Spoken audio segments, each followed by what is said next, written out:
Democratic values wither and die if they are not nurtured by the leadership of our democracies. If our leaders don't lead, if they don't advocate for constitutional principles, the protections offered by the First Amendment come immediately to mind, then we should have no great expectation that our children's generation will understand them and value them.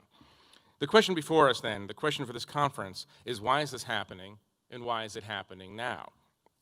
The causes of our democratic deterioration are all interrelated. The first is the most superficially obvious, the inferior quality of national leadership across many democracies today.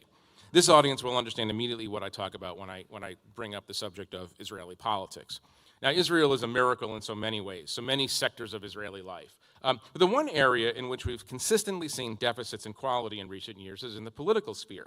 Now, I just want to be clear, I am not criticizing all Israeli politicians, but we are not seeing of Israelis in sufficient numbers drawn, of quality Israelis drawn to politics.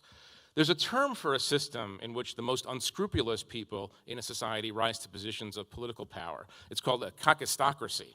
It's Greek. It doesn't actually mean what it sounds like. Norm Ornstein recently wrote about this phenomenon in The Atlantic. He described these sort of people as wholly indifferent to the laws and norms of democratic society. They lack fidelity to both the large norms and laws that govern a society and the small ones as well. Inferior leaders are also defined by their inability or unwillingness to grapple seriously, honestly, and publicly with the profound changes brought about by technological disruption and by globalization.